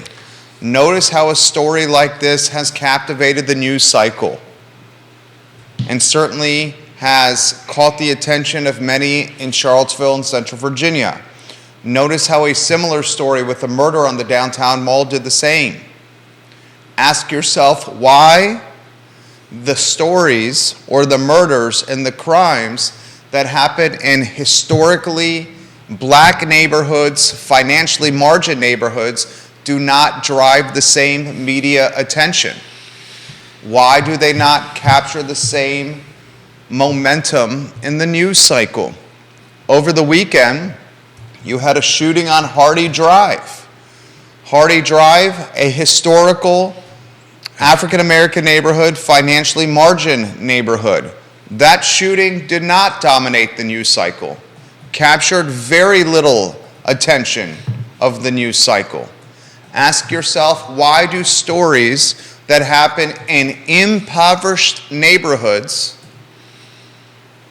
rarely register on the news cycle radar, while stories that crimes committed in the downtown mall, in the parking lot of the Omni, or in the grounds at the University of Virginia, they do capture the attention and drive the news cycle? That is the third phase of stories like this. When do we get to the how to prevent this? Is that the fourth phase? That's usually part of the third phase. Part of the third phase. So managing editors, those that run newsrooms and allocate the human capital to cover news, what they're doing now is they're huddling with their talent They're reporters and they're on-air talent, and they're saying, get us the facts. Get us the facts online. Get us the facts on screen. Once the facts are out there, the managing editors are going to their talent and saying, what's the next level of the story? How does a student at the University of Virginia have a gun? If this student was utilizing having gun in September of this year and utilizing it for retribution in any capacity, why was this student still allowed to commit a crime like this months later, a couple of months later? So let's go to the Hardy Drive. Charlottesville, this is from November 12th, updated at 8:13 p.m. from NBC 29. Charlottesville police are investigating a shooting that reportedly left a juvenile, that means a young person, with multiple gunshot wounds, according to the press release. It happened at 800 block of 8 Hardy Drive at 5:54 Saturday p.m. Police do not have description of the suspects, asking for anyone for information to give them a call. So if somebody, let's see if we can get another bad guy here. 434-970-3280. So as of 8:13 on November 12th, there was no more update on that. But to your point, there was a young person shot at 5:54 in Charlottesville. And other than what we're doing right now, it's not talked about too much. I mean, someone was shot on Saturday in the daytime in a historically African-American neighborhood, a financially margined neighborhood, and the news allocated 5 sentences to the shooting. And look at what we're doing. A juvenile, no less. With the shooting at the University of Virginia. Juvenile. Look at the downtown mall shooting and how it captured the attention. That involved one person, the shooting on the downtown mall. And it dominated the news cycle for an entire week. One person being murdered on the downtown mall. It shows you the anthropology and the sociology of news. To reiterate another fact, thank you, Scott, tonight's game against Northern Iowa, Virginia basketball, John Paul Jones Arena, has been canceled. I would imagine, and I don't know for certain, that the cancellation of Virginia football and its 2022 season is on the near horizon.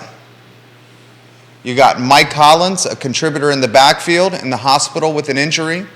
Lavelle Davis, murdered.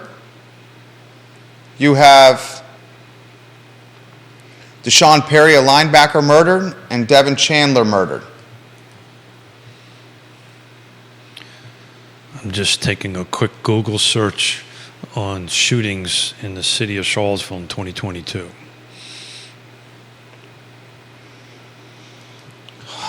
Interesting. You know what? I spent a lot of time in GIS. I did not realize in GIS there's a Charlottesville Police Department crime map. Did you know that? I did. I did not know that. We utilize that crime map often in the news business. And it's searchable. That's literally doing it as we speak. Arson, simple assault, a great aggravated assault, burglary. Catherine, that's a great question. Catherine Lochner, I respect you tremendously. She says, is the difference in coverage perhaps due to one incident involving minors versus the downtown mall incident was all adults? I wish I could say that was the case. I think the unfortunate nature of where we are in a society, if a crime like murder happens in a downtown mall setting, which is the crown jewel of the jurisdiction, it's going to get attention. If a murder happens in a historically impoverished neighborhood where crime is consistent and repetitive, community members often overlook it. And I'll take it a step further. Another unfortunate nature of what's happening in society today is if crime is compartmentalized to certain pockets of the community, people are willing to take it as business as usual. And that's terribly unfortunate. We must ask ourselves why crime, any capacity, no matter the zip code, the street address, the block, where it's located, why it's happening, and treat it with the same vigor and attention and concern as if the crime happened at the grounds at the University of Virginia or at the crown jewel of Charlottesville, the downtown mall. I'm learning here. I've never actually used this police department crime map. It's Kevin Higgins, I think Wow. it's going to be taken out of his hands. I do not think the coach is going to have any say whether the season is No. allowed to be played or not. This is above Tony Elliott's pay grade. Yeah, no. This is in the hands of Jim Ryan, the athletic director, and the board of visitors of whether this season continues or not. And here are some elements working against the 2022 season. The team is not bowl eligible anymore. The stadium is half empty. Yeah. And the team is not performing well.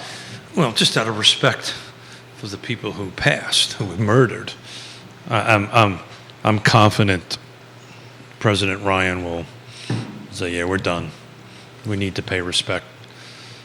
I think the why is going to be very hard looked at.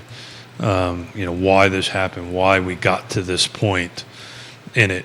But I'm just looking over the last 30 days, and I didn't select the offenses, quite a few of them. But if you take a look at that little map there in the last 30 days, and it goes everything from arson all the way up to theft and larceny, shot, fires, robbery. It's a rather full map of icons. And where does it happen?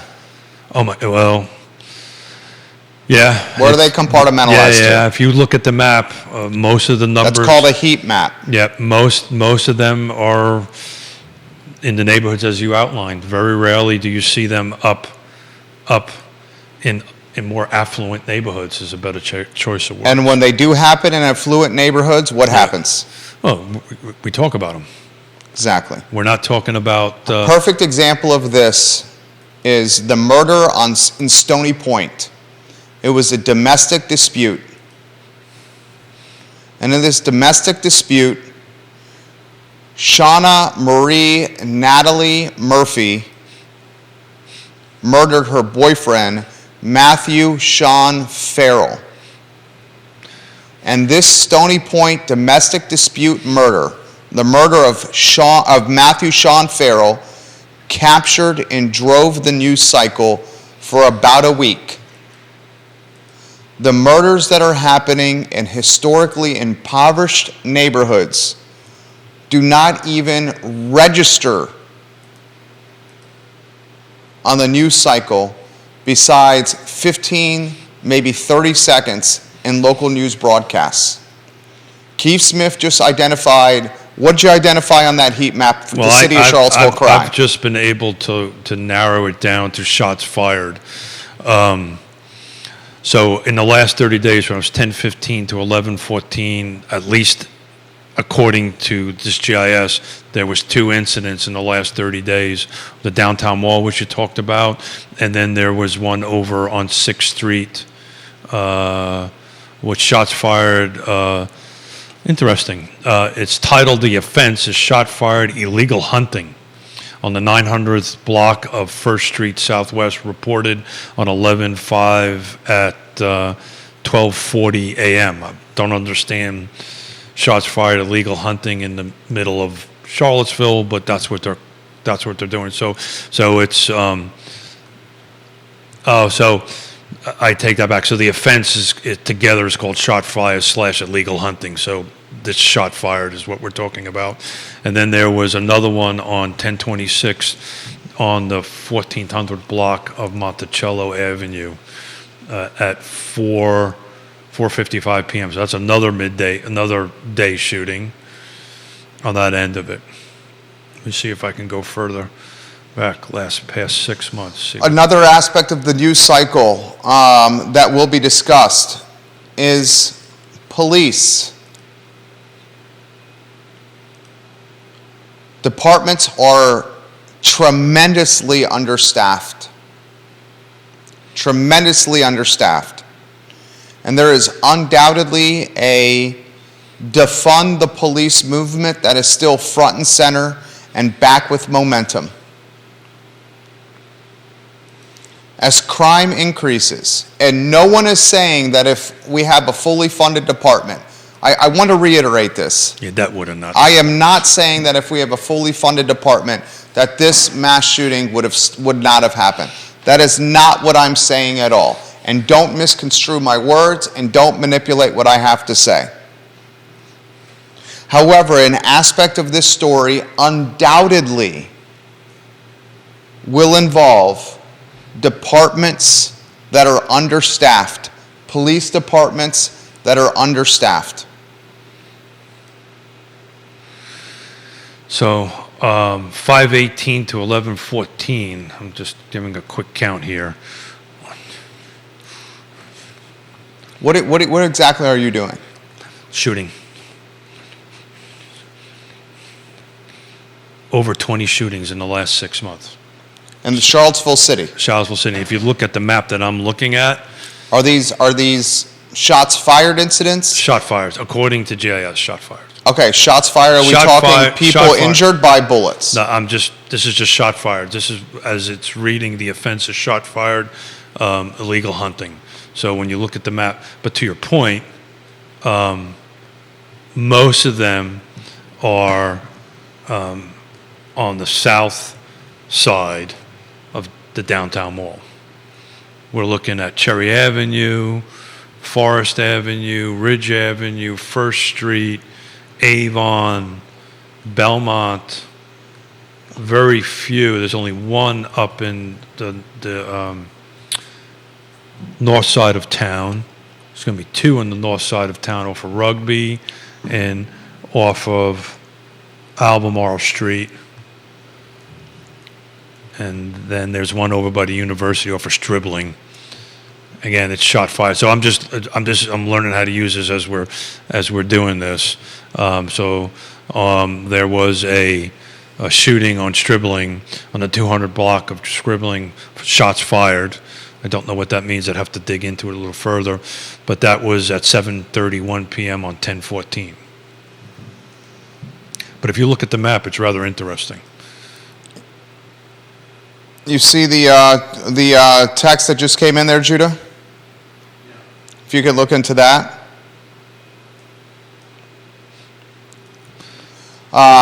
So between Hardy, Page, and 10th Southwest, in the last 6 months, just that little triangle right there, there was 1, 2, 3, 4, 5, 6 shot fired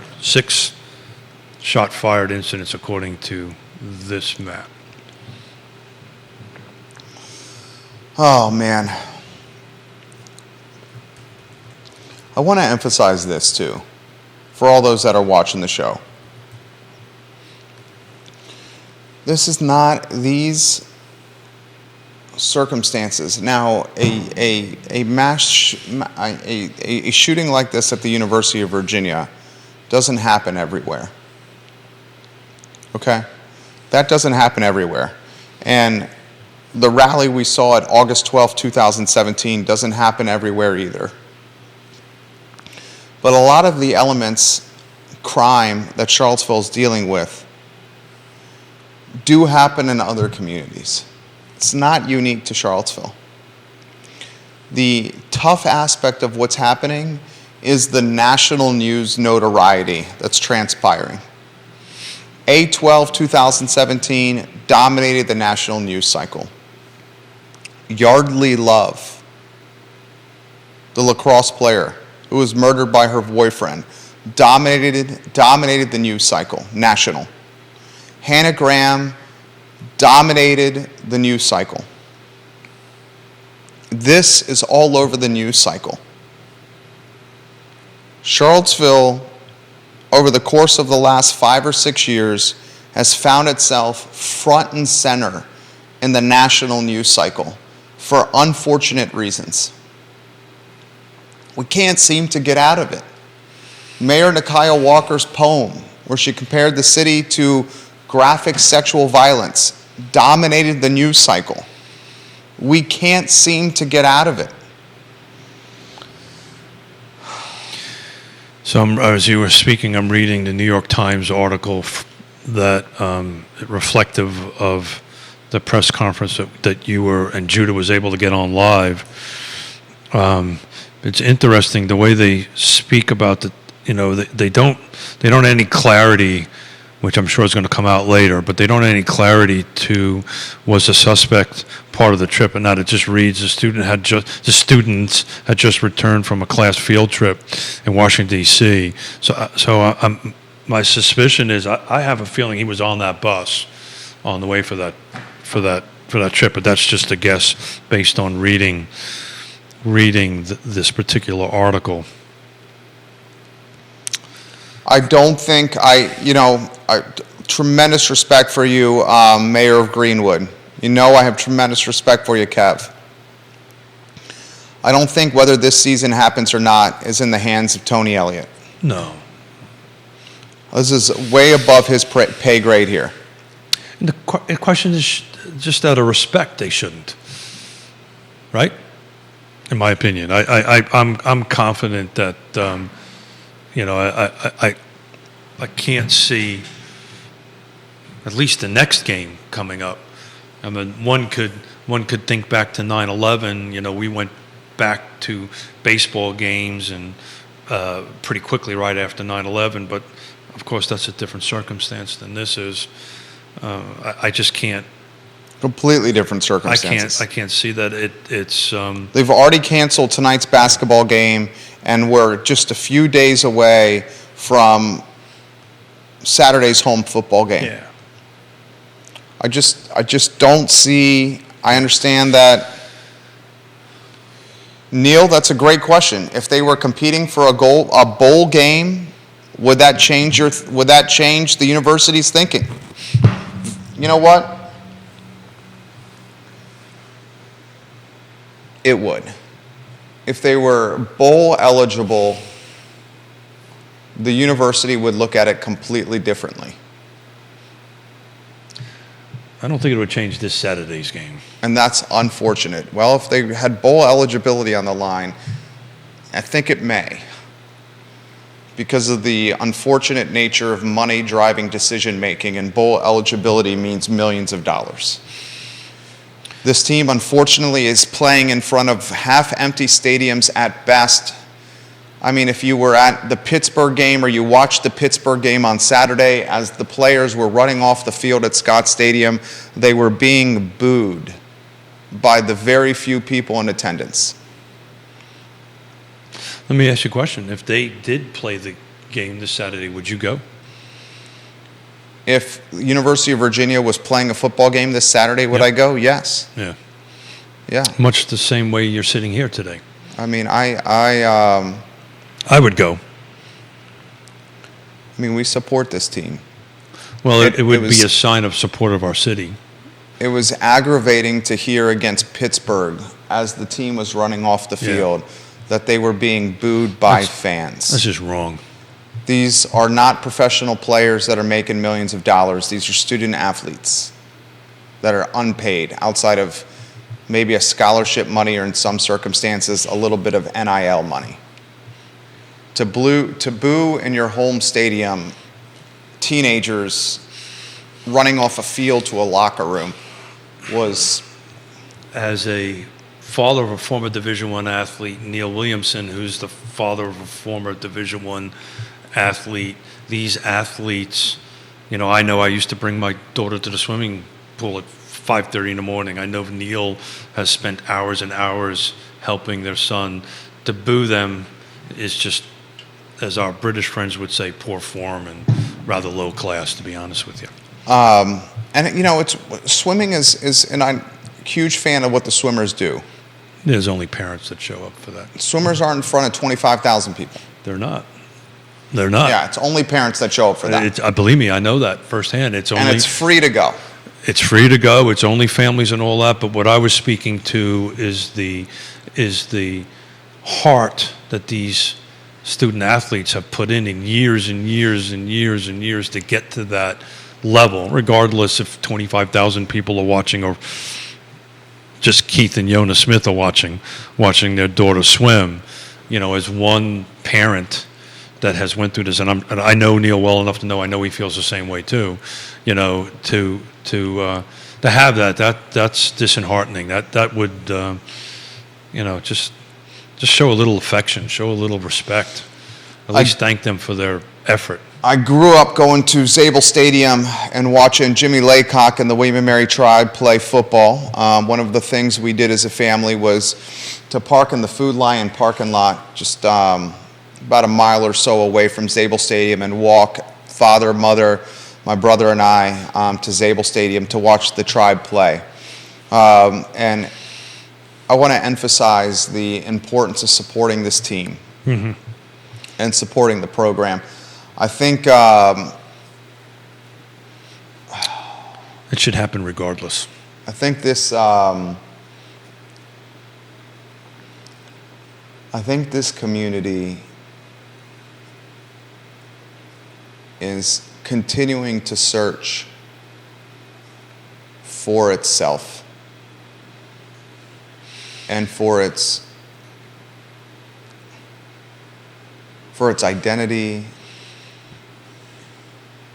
And I think this community is continuing to ask, why us again? How is this happening to us again? And we're mourning, and we're vulnerable and uncertain.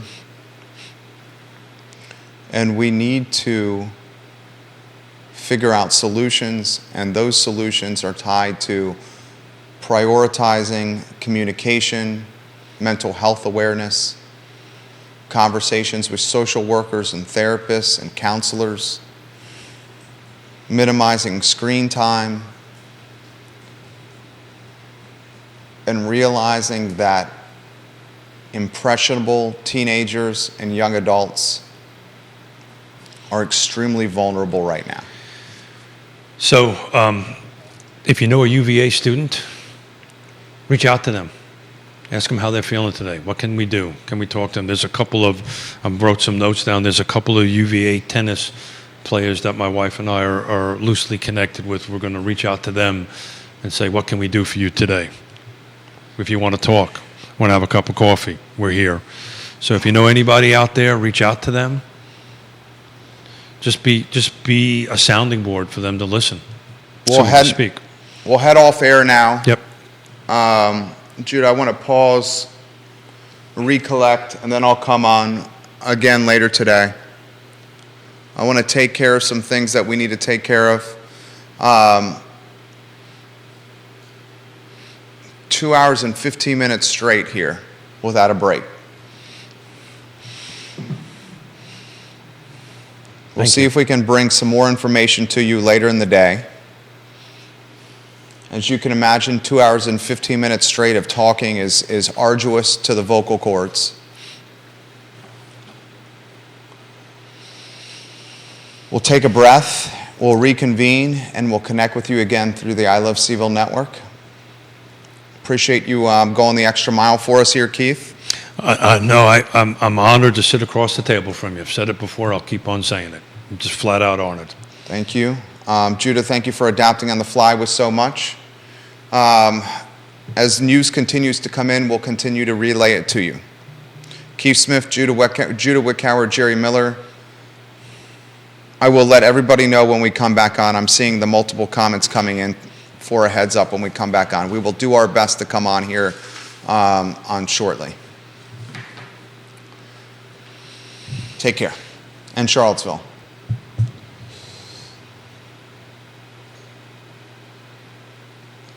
Together we stand as we navigate another national story. Tragedy.